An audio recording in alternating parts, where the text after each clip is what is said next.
Good frosty morning. It is currently a degree out. We have a degree. And I am heading out. Today's low is supposed to be, well, the feel like temperature is going to be -9. And it could get up to 17 actual degrees with a feel like of 9 degrees today. At the beginning of the week it said it was going to be 20+ mile-an-hour winds. That's calmed down to about 17, so we shouldn't blow away. It should be a good day. Today we are going to target brown trout, some brook trout, and some panfish, yellow perch, white perch, crappie. Could snag a bass, large or smallmouth, and hopefully not, but there's some pickerel lingering around over there, but I feel like that's on the other side of the body of water I'm going to, so I should be able to stand clear of those. But right now I'm at the store. I'm gonna run in and grab a sandwich for lunch, and late start. It's 8 o'clock, so we gotta get out there. So we'll see you guys out on the ice. All right, guys, I walked a lot further than I wanted to, and that jet sled did not pull good with this snow on the ice. I'm at a familiar pond in an unfamiliar spot. So I was given direction to come here from Paul. He lost a really nice brookie at the hole last year, and we've never had a chance to get back over here, whether we had other trips planned or, as you guys know from my earlier video, Paul welcomed his first son last year right during ice fishing season. So we're hoping to have many birthdays for Grant out on the ice, maybe birthday parties. I think they would like that if we did that. So I walked out, almost gave up a couple times. Probably could have brought the snowmobile, but being by myself, I decided to use caution and not bring that just in case. Try to be on the safe side a little bit. Just slowly work my way out here. But this is what we're set up with. So we're in the Eskimo pop-up. And I brought a table for the live scope. Got a couple holes here. My heater, which I do not need right now. And I got some nice hooks to hang stuff in here. So as long as you don't put too much weight on that bar, you should be all set to hang a couple things. Bring extra clothing and stuff just in case. It's supposed to be pretty cold. That's going to be the window I look out for my tip-ups. And that's what I'm doing right now. So we're going to go set 4 tip-ups, and then I will have a jigging line. That'll be my 5. That way we can follow the law. And we'll get in here and get the live scope up, and hopefully get on some perch. So let's get out there.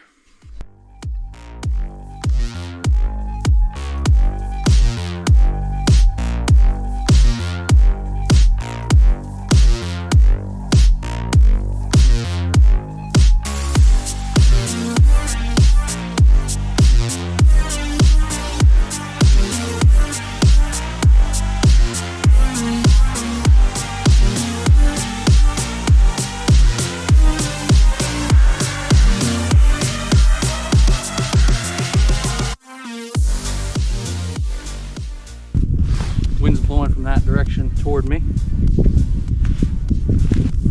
so I'll put it going into the trap so we don't get any wind flags. We'll go do 3 more around the corner.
guys, so we are 4 traps in the water and we are jigging inside. Nothing on the live scope yet.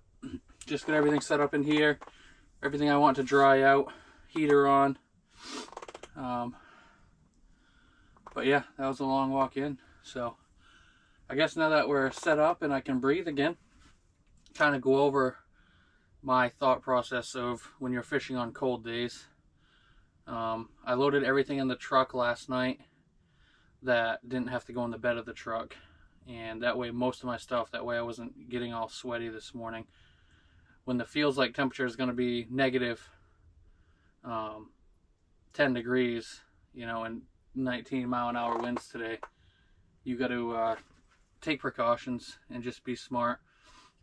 Something I started doing this year that I didn't do last year was I wear Crocs or some other shoes when I'm loading up in the morning and on my way to where I'm fishing. So even though it was only about a half-hour ride, I wore my Crocs instead of my boots, and I don't put my boots on until I get to where I'm fishing.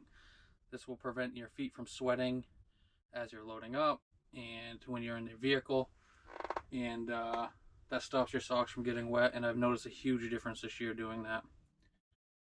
The other thing I did was it was a long walk in with a lot of snow, and I thought it was going to pull quite a bit easier than it did. I counted 50 steps out, stopped. 50 steps out, stopped. And that's kind of how I got out here, and I even texted Paul and said I'm not going to make it, and he said you got to do it for the channel. So I got out to the point that I wanted to fish, and we're out here now. So on the way back, it'll be the same thing. You just got to remember your walk in. That way you know what time to leave. I can't be out here till, you know, dark. I didn't bring a headlamp or anything. I got to be smart on when I leave and do the same thing on the way back out. I'm hoping now that I have a path in the snow from the jet sled, it'll go a little easier. And I think if I can hook onto a big brookie or a big brown, I think you'll find I would be pretty happy to walk out here again if I had to. Yeah, so we're set up. I'm gonna relax in here for a little bit, and I gotta mess with some settings on this. Different water, you're gonna want to play with the settings, the gain, and all that stuff. So I'm hoping to get onto some perch. We've seen a lot on the ice over in this area, so we're just trying to get this thing dialed in because we're going to a derby next weekend, and it's going to be about a 12 to 14 hour day, and I want to make sure we kind of got this thing figured out. Just taking it out the last couple times and messing around, even though we only caught small stuff, still learned a ton. But I got my traps all in. They're close to shore. Size 6 Gamakatsu octopus hooks. That's kind of what I run when I'm doing trout, sometimes an 8, but I like the 6s for that. It's handled any of the bass or anything like that that I've caught. And yeah, we'll see what we can come up with. I'm going to mess around with this, get some warm beverage in me, and I stopped at the store and got a wicked good sandwich, and I can smell it, so that might have to be half breakfast, half lunch, I think. But we'll see. Half a sandwich.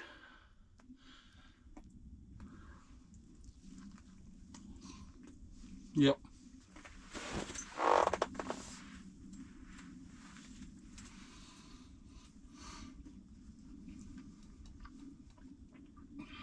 That's what growing boys need.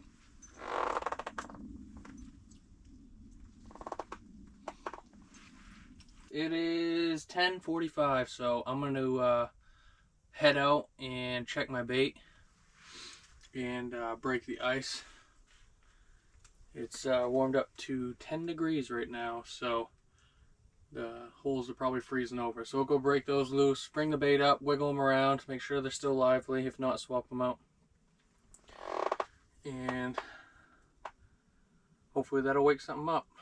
Right now I'm in about 33, 34 feet of water with the live scope. I haven't seen any marks yet, but I knew that was a long shot being this close. If I would have went a little bit further out that way, I think it's about 10 feet or so more water, but I have my traps going pretty far this way, so I just wanted to limit the walking. But we're gonna go walk off some of that sandwich I ate, and if we don't get anything within the next hour or so, I might move some of these traps even closer to shore. I'm actually in a little bit more water than I thought I would be, so we'll see what happens.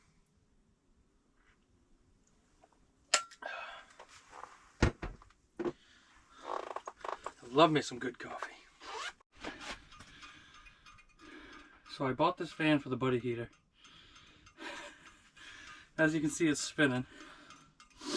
However, when it goes up how it's supposed to be, it won't spin. And I was really excited about this thing. And I've kept it in the box. Oh, here it is. The fin got a little bent. I've kept this thing right in the box that it came in ever since I got it, so I was very surprised. So those fans, I guess, bend a little bit, but I'll show you guys. So that goes right on your buddy heater. Now if I was smarter, I'd put the bracket on the left side, because when you're on low and medium, that's the one that's on. But it still gets enough heat. So you think, if you get that blowing outward, and then when I do an overnight, I'm going to have another one, not that style, but another fan up there blowing down. I mean, it's comfortable in here, very comfortable. So I was about to crap talk that fan because I was kind of irritated that I took such good care of it and it wasn't working, but just had to bend it out a little bit. If I slid it over to the left side, that thing would be whipping. You gotta be careful not to catch yourself on that, and you gotta be careful not to touch it when it's been sitting on that buddy heater for a while, because it gets hot. But for anybody looking to get one of those, I believe I have the link that I can post right down below.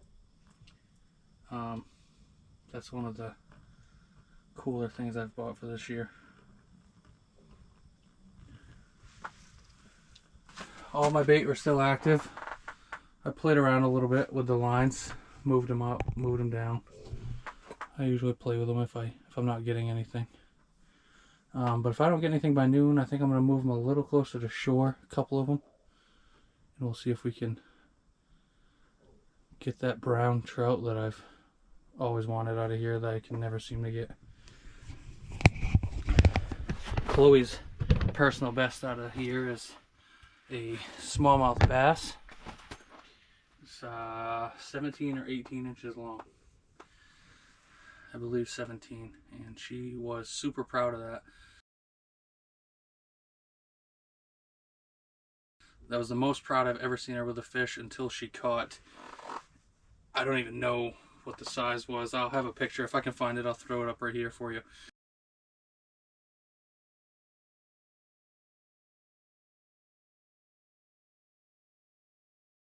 But a nice hook mouth or a hook jaw salmon over in Island Falls on Pleasant Lake. That was 2 years ago. We stayed in a hotel pretty close and fished it for a couple days, and we all caught our limit each day on salmon.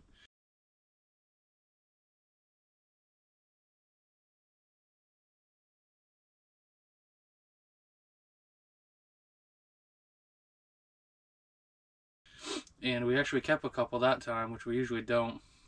But unfortunately, she caught that hook jaw when we were picking up, and she already had her limit, so she was bummed about that. But we taught her how to, the bigger fish should go back so they can keep reproducing. And we were able to take some home to Mimi and Papa to have a little snack. So it was a very fun trip, and I'm hoping to get back up there this year. Kind of want to do an overnight. Not sure if you guys have ever fished up there on overnight. Anywhere I do an overnight, I really want to be getting into some cusk and catching those on an overnight.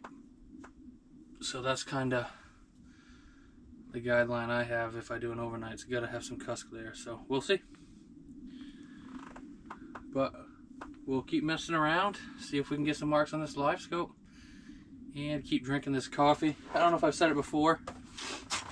The coffee I got is Black Rifle coffee, and I love it. I was always just doing cheap K-cups, but we bought a coffee pot.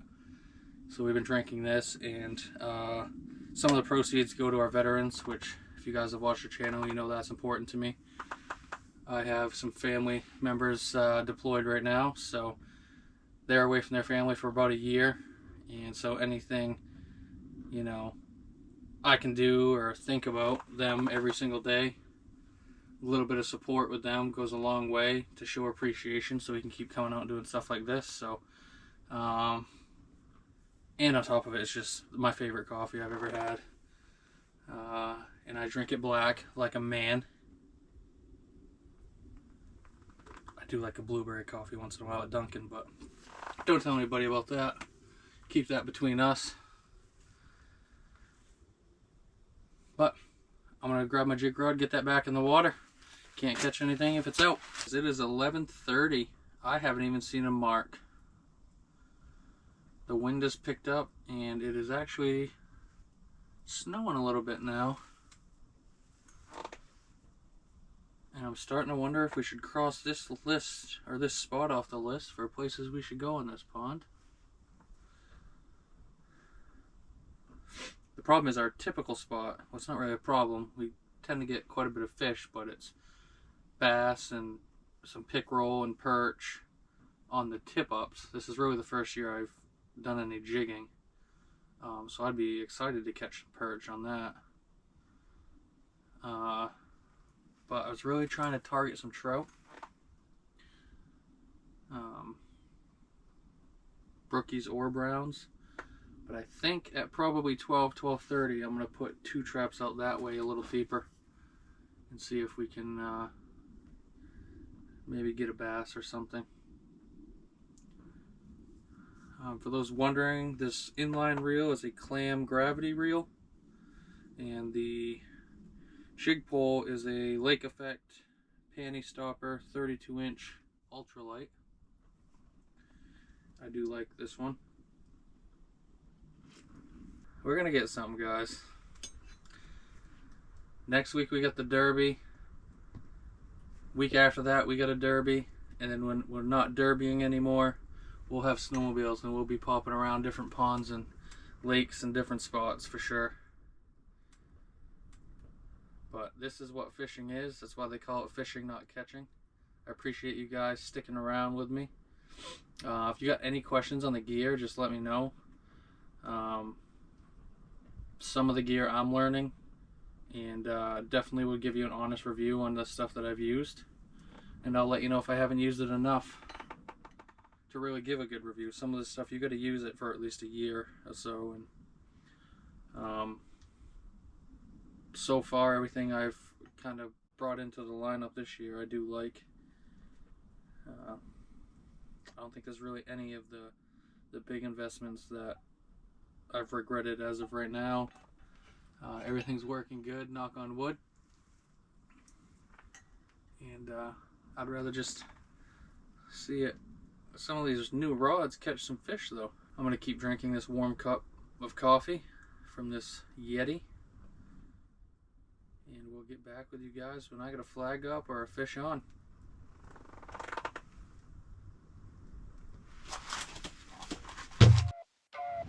Fast lane when I pass in the street, bag of money in the passenger seat. Simcoe's been asking for me on the road from the west to the east. Way up, I might never come down, cause the coast racking up the flight miles. So high, I might never come down, so what, this is my lifestyle. Wait a minute, work hard for the car, so that's why it's all tinted. Wait a minute, had a real late night, woke up with my head spinning out in Nashville. It's been mad real, I need sunglasses, I need Advil, and my cash real. I like first place, you're in last still. Fast lane when I pass in the street, bag of money in the passenger seat. Simcoe's been asking for. It's about 12 o'clock. I'm gonna go pull 2 of my 4 traps, and I'm gonna put them out deeper, see if we can catch a bass cruising along. The only issue with doing that is I don't really play the lottery or buy scratch tickets because I have horrible luck. So now I have to decide which 2 traps am I thinking aren't going to get anything where they are.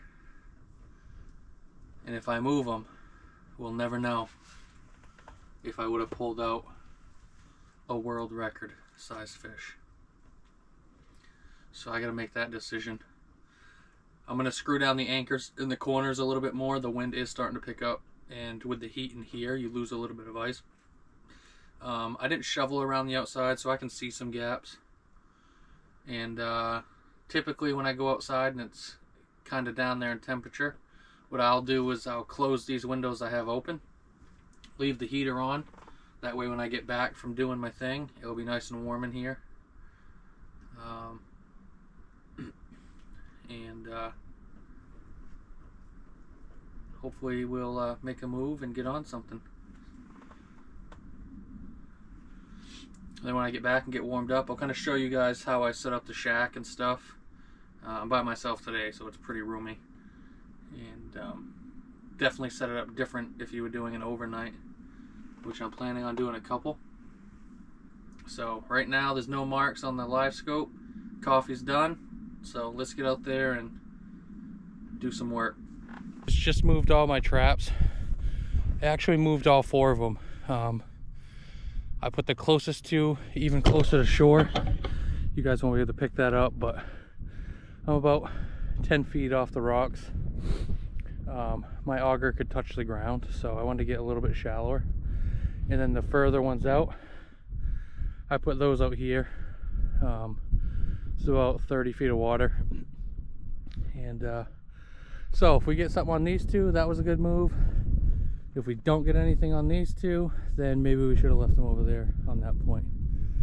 But we will never know. So like I told you guys, I'll show you a couple tricks. My chair can see out this window right here. As you can see, the flap is up, that's why it's red. Versus this one, which is clear / foggy. I do that so I know that's the window that I want to set my line with, and then I offset my 2 traps so I can see both of them from where my chair is positioned inside the shack. Same thing I did with those 2 on the other side. The propane tank, I use a 20-pounder, and I get those milk crates to put in it, and it just keeps it off the ice. These right here, since the wind's starting to pick up, I use the drill to put them in, but give them a couple cranks.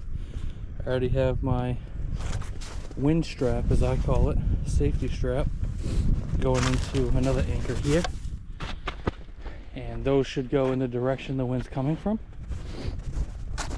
and I usually do 2 of them. So I have enough to do all 4 if it's kind of a swirling wind, but right now it's only coming from behind me. And the other thing I want to show you guys, which is perfect for what I'm doing right now, the way I have my trap set up.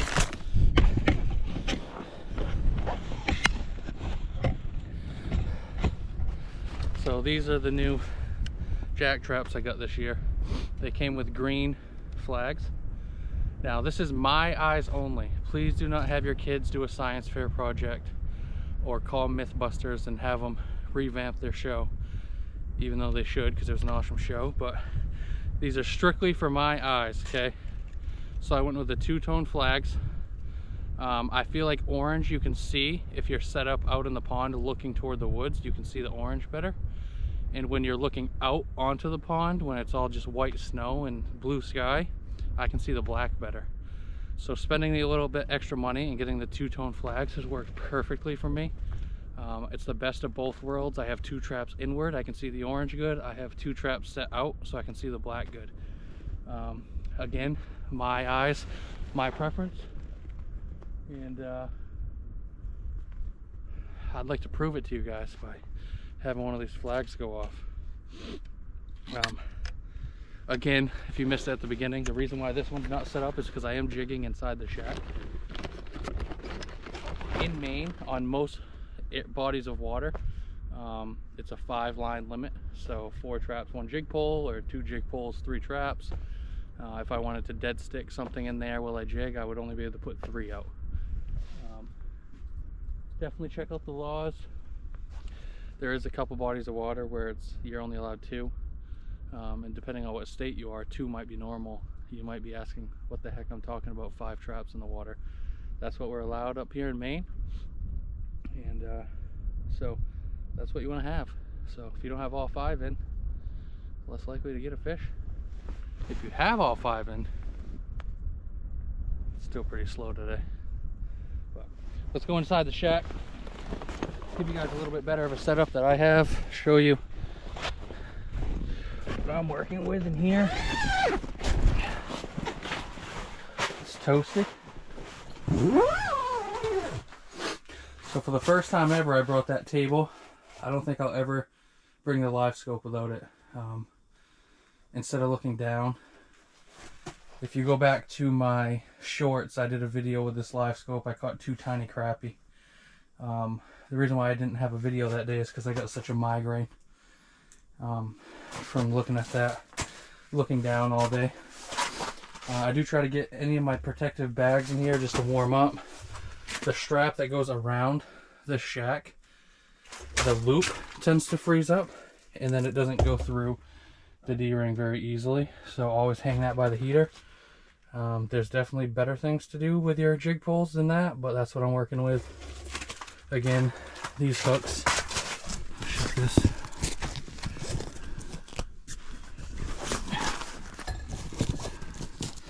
These hooks that I bought right here, Velcro them to the bar, and then they got the hooks. It was pretty cheap. I'll try to find the link and leave it for you guys. Don't overload these because you'll just end up popping them down. I mean, at this point, I don't have anything even in those, so there's plenty of room for more stuff. If you're running propane, always have your vents open right here. I run it in through the second door. I'm not shaped like a Dorito, so I don't use that door. And I don't tend to pick my feet up very much. So yeah, other than that, you got the table right here. I mean, you always have junk to put on there. So keeping stuff up off the snow, that's less stuff you got to dry out when you get home. I know Ariane's going to be pretty happy that I don't have this in the middle of the floor drying out, because I'm not hole hopping today. So these are the windows.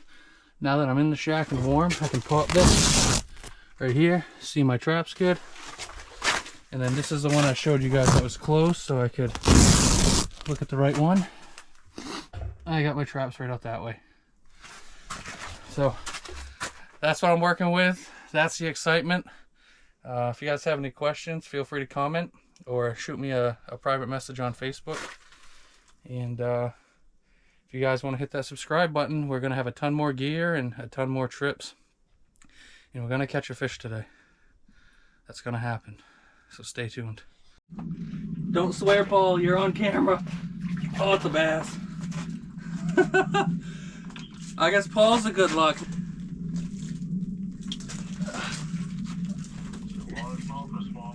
Small.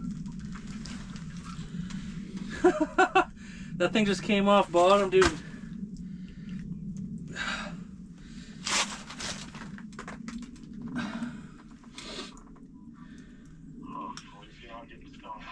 Yeah, not getting skunked. Not getting a tiny one.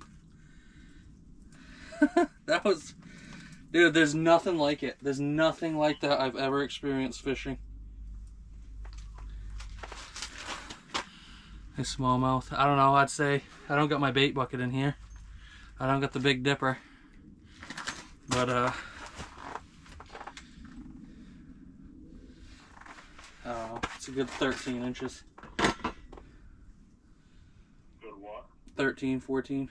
It's not massive, but I mean on that jig pole that was sweet.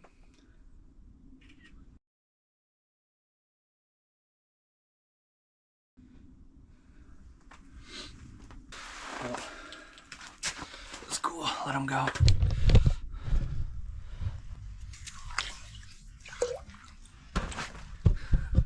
That was too funny. I was freaking out. I didn't know what to do. I didn't know whether to put the phone down or... You like Ricky Bobby didn't know what to do with your hands? I didn't know what to do with my hands.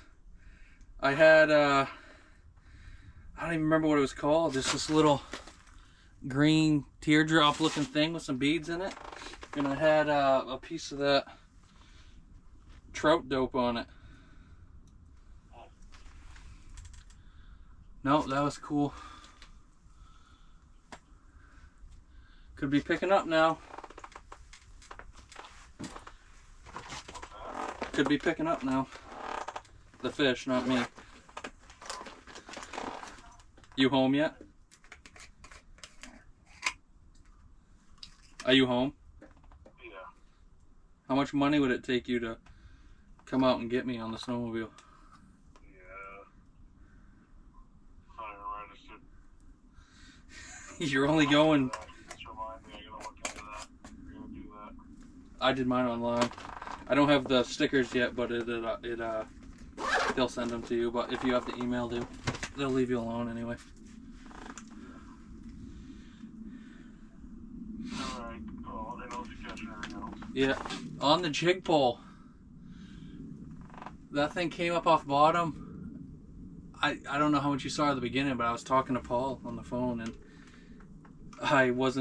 it came up off bottom out of nowhere.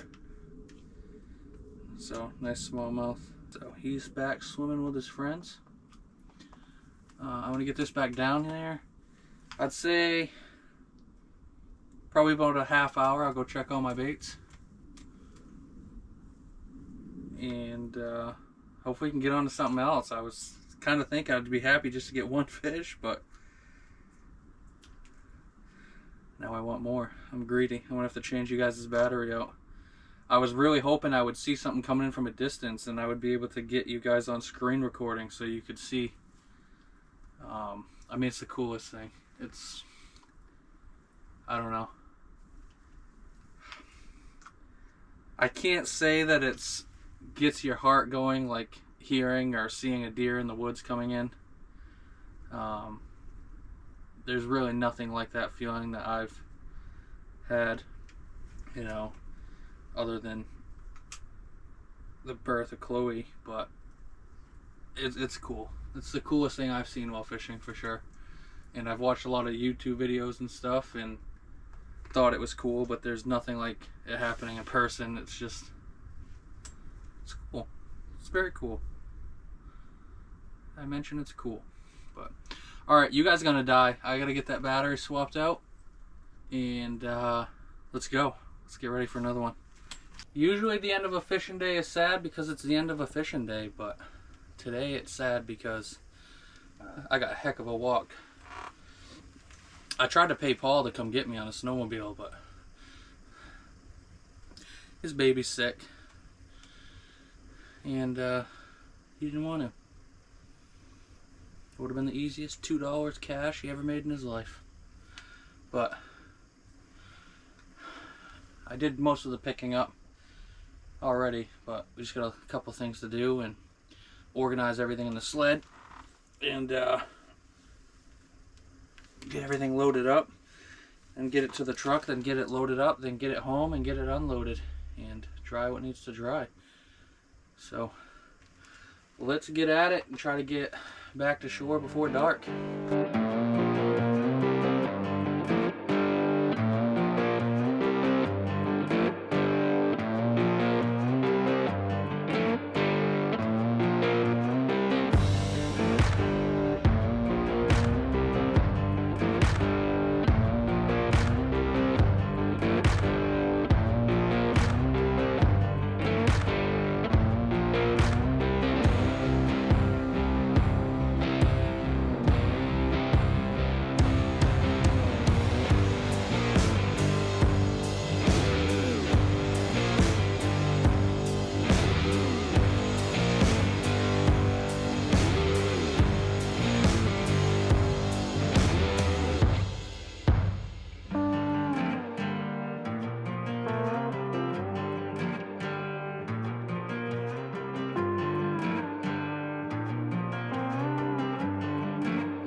Alright, we'll load it up.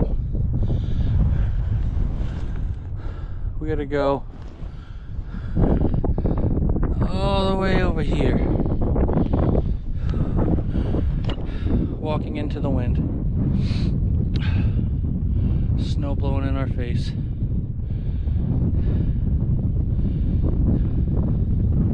Uphill both ways in a snowstorm. 4 o'clock, almost on the dot. I'd say it's going to be 4:30 to 4:45 before I get there. Should be able to beat the dark. Maybe eat that other half a sandwich on the way home. Thanks for coming along. See you at the Derby.